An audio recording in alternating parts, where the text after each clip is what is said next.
जय महाराष्ट्र मित्रांनो, bank of Baroda तर्फे 5,000 जागांसाठी भरती निघाली आहे। खासियत त्याची अशी आहे की महाराष्ट्रातनं तुम्ही अप्लाय करताय तर मराठी भाषा तुम्हाला आली पाहिजे।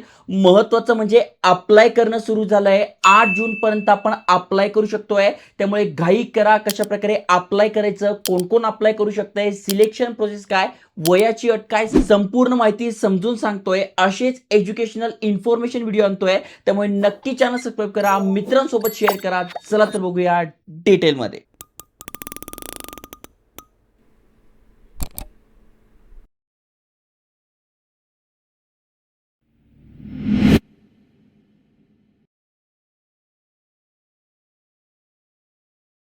तर मित्रांनो, तुम्ही बघू शकताय बँक ऑफ बडोदाच्या ऑफिशियल वेबसाईटवर घेऊन आलो आहे आणि तुम्ही ते बघू शकताय डिटेल ॲडव्हर्टाइजमेंट आलेली आहे।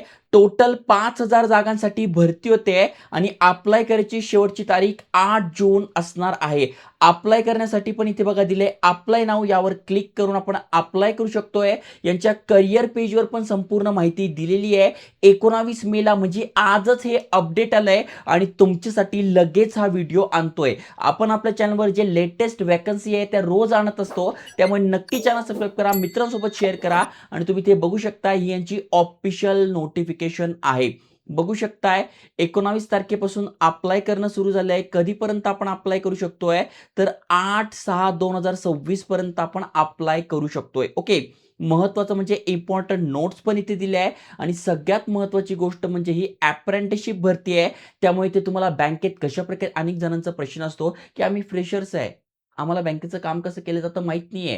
तर तुम्ही फ्रेशर्स असाल, तुम्हाला अनुभव घ्यायचा आहे, सर्टिफिकेट घ्यायचं आहे, तर या अप्रेंटिसशिपला अप्लाय करा। इथे तुम्हाला सगळं शिकवलं जातं, नेमकं बँकेमध्ये कशा प्रकारे काम चालतं, मग चलन झालं, हे झालं, ते झालं, सगळ्या गोष्टी तुम्हाला शिकवल्या जातात। महत्वाचं म्हणजे महाराष्ट्रामध्ये भरपूर साऱ्या जागा, 580 प्लस जागा आहे आणि वेगवेगळ्या ब्रांचेसमध्ये आहे। त्यामुळे तुम्ही जिथे राहतात तिथे सुद्धा तुम्हाला हे काम मिळू शकते। ओके, अजून खाली स्क्रोल केल्यानंतर सगळ्या महत्त्वाच्या गोष्टी तुम्हाला इथे दिसून जातील। सगळ्यात महत्त्वाचं म्हणजे वयाची अट काय, तर इथे बघा दिलंय 1/5/2026 रोजी तुमचा कट ऑफ म्हणजे तुमचं जे एज आहे ते कॅल्क्युलेट केलं जाणार आहे। तुमचं वय आहे 20 ते 28 दरम्यान पाहिजे आणि 5,000 जागा असणार आहे। Graduate degree from any discipline म्हणजे सायन्स, कॉमर्स, आर्ट्स किंवा काहीही, म्हणजे कुठल्याही शाखेतून तुमचं ग्रॅज्युएशन झालंय, तुम्ही अप्लाय करू शकताय। 20 ते 28 मध्ये तुमचं वय पाहिजे। 12 महिन्याची ही ट्रेनिंग पिरियड म्हणजे ही जॉब असणार आहे, तुमचा अप्रेंटिसशिप असणार आहे। पण सगळ्यात महत्त्वाची गोष्ट म्हणजे तुम्ही कॅटेगरीत नसाल, म्हणजे एस-सी, एस-टी, ओ-बी-सी, पी-डब्ल्यू-बी-डी कॅटेगरीत नाहात, तर तुम्हाला ते वयामध्ये सूट मिळते। जसं की एस-सी, एस-टीसाठी 5 वर्ष, ओ-बी-सीसाठी 3 वर्ष, पी-डब्ल्यू-बी-डीसाठी 10 वर्ष, तर अशा प्रकारे तुम्हाला वयामध्ये सूट मिळते। आता कुठल्या राज्यामध्ये किती सीट्स आहेत तुम्ही ते बघू शकताय।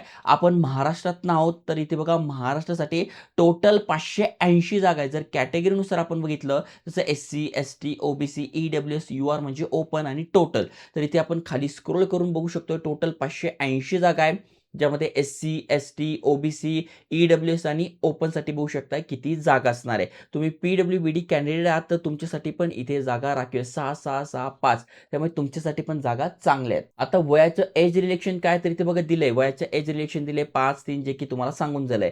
अजून महत्त्वाची गोष्ट म्हणजे इथे कशा प्रकारे अप्लाय करायचं, तर भारत सरकारची जी ऑफिशियल वेबसाईट आहे इथे बघू शकताय natseducation.gov.in किंवा इथे बघू शकताय apprenticeshipindia.gov.in, या दोन्ही पोर्टलपैकी एखाद्या ठिकाणी तुम्ही अप्लाय करू शकता। मग इथे बघा ॲज अ स्टुडंट म्हणून तुम्हाला रजिस्ट्रेशन करून घ्यायचं आहे। मग स्टुडंट रजिस्ट्रेशन ऑलरेडी अकाउंट असेल तर लॉग इन करा, नसेल तर रजिस्ट्रेशनवर क्लिक करायचं आहे। एवढे सगळे डॉक्युमेंट तुमच्याकडे आहे का एकदा चेक करून घ्या, ते फॉर्म भरताना लागणार आहे। त्यानंतर येस करायचं आणि त्यानंतर तुम्हाला सगळी माहिती भरून घ्यायची, म्हणजे तुमचा mobile number, email address, captcha टाकून सेंड ओटीपी करून ते व्हेरीफाय करून घ्यायचं आहे। मग तुमचं नाव, आडनाव, फोटोग्राफ, तुमचे डिटेल्स सगळे टाकून तुम्हाला फॉर्म भरून घ्यायचा आहे। आता सगळ्यात महत्त्वाचं म्हणजे सिलेक्शन कसं होणार आहे, तर तुम्ही ते बघू शकताय ऑनलाईन एक्झामिनेशन तुमची होणार आहे, डॉक्युमेंट व्हेरिफिकेशन होणार आहे आणि त्याही पेक्षा महत्त्वाचं म्हणजे टेस्ट ऑफ लोकल लँग्वेज होणार आहे। म्हणजे महाराष्ट्रातनं अप्लाय करताय तर तुम्हाला मराठी लँग्वेज आली पाहिजे, त्याची टेस्ट होणार आहे। पण 10वी 12वी मध्ये तुमचा मराठी सब्जेक्ट होता तर तुम्हाला ती टेस्ट सुद्धा द्यायची गरज नाही. म्हणजे तुमचं फक्त काय होणार आहे, तर तुमचं इथे फक्त होईल ऑनलाईन एक्झामिनेशन आणि डॉक्युमेंट व्हेरिफिकेशन. डॉक्युमेंट व्हेरिफिकेशन काय, जे आपले डॉक्युमेंट आहेत तेच असतात. त्यामुळे त्याचंही तुम्हाला टेन्शन नाही आहे. म्हणजे तुमचं इथे फक्त काय होणार, तर ऑनलाईन एक्झाम असणार आहे. मग ती कशी असणार आहे, तर जनरल फायनान्शियल अवेअरनेस 25 प्रश्न 25 मार्कासाठी, क्वांटिटेटिव्ह अँड रिझनिंग ॲप्टिट्यूड 25 प्रश्न 25 मार्कासाठी, कम्प्युटर नॉलेज 25 प्रश्न 25 मार्कासाठी आणि जनरल इंग्लिश 25 प्रश्न 25 मार्कासाठी. म्हणजे टोटल 100 प्रश्न 100 मार्कांसाठी असणार आहे, ज्यासाठी आपल्याला 60 मिनिटं मिळत आहे. हिंदी, इंग्रजीमध्ये आपण ही एक्झाम देऊ शकतोय, पण लोकल लँग्वेज जी आहे ती तुम्हाला तुमच्या भाषेमध्येच द्यायची आहे. ओके, इथे बघा टेस्ट ऑफ लोकल लँग्वेज बद्दल दिलेलं आहे. 10वी-12वी मध्ये जर तो सब्जेक्ट असेल तर तुम्हाला लोकल लँग्वेज द्यायची गरज नाही. कुठल्या राज्याची कुठली भाषा, तर आपल्याला माहिती आहे आपण महाराष्ट्रात राहतो, तर आपली मराठी भाषा असणार आहे. ओके, अजून खाली स्क्रोल केल्यानंतर मेडिकल फिटनेस आणि फायनल सिलेक्शन बद्दल दिलं आहे. जॉब प्रोफाईल काय असते, तर थोडक्यात बँकेमध्ये जे पण कामं चालतात ते सगळे तुम्हाला ते शिकवले जाईल. हा कॉन्ट्रॅक्ट असणार आहे, त्यामुळे तुम्ही ॲज अ एम्प्लॉईची तुम्हाला बेनिफिट मिळत नाही. स्टायपेंड किती मिळतो, तर इथे बघा दिलं आहे 15,000 रुपये प्रति महिना तुम्हाला इथे स्टायपेंड मिळणार आहे. ओके, बाकी सर्टिफिकेट झालं, या सगळं तुम्हाला इथे याचे बेनिफिट मिळतात. आता त्याही पेक्षा महत्त्वाचं म्हणजे इथे एक्झाम फी किती असणार आहे, तर SC/ST मधून तुम्ही असाल तर 200 प्लस GST, PWBD कॅन्डिडेट आहात तर 200 प्लस GST, OBC मधून तुम्ही मेल कॅन्डिडेट आहात तर 800 रुपये प्लस GST आणि OBC फिमेल ट्रान्सजेंडर तुम्ही आहात तर 600 प्लस GST असणार आहे. आणि सगळ्यात महत्त्वाचं म्हणजे ही जी फी आहे ती नॉन रिफंडेबल आहे. म्हणजे एकदा का तुम्ही भरली तर भरली, मग एक्झाम द्या नका देऊ, तुम्हाला ती फी परत रिटर्न मिळत नाही. त्यामुळे तुम्ही तुमच्या फॅमिलीमध्ये, मित्रांमध्ये कोणाला बँकिंग क्षेत्रामध्ये करिअर करायचं आहे, सुरुवातीला चांगला अनुभव पाहिजे, चांगल्या बँकेचं सर्टिफिकेट पाहिजे, तर नक्की ते अप्लाय करा. अप्लाय करणं अगदी सोपं आहे. महत्त्वाचं म्हणजे सिलेक्शन प्रोसेस पण सोपं आहे. तुमचं प्लेन ग्रॅज्युएशन कुठल्या याच्यातून झालंय तुम्ही अप्लाय करू शकताय. काही अडचण आली तुम्ही कमेंट करा आणि अशाच एज्युकेशनल इन्फॉर्मेशन व्हिडिओसाठी चॅनल सबस्क्राईब करून ठेवा. जय हिंद, जय महाराष्ट्र.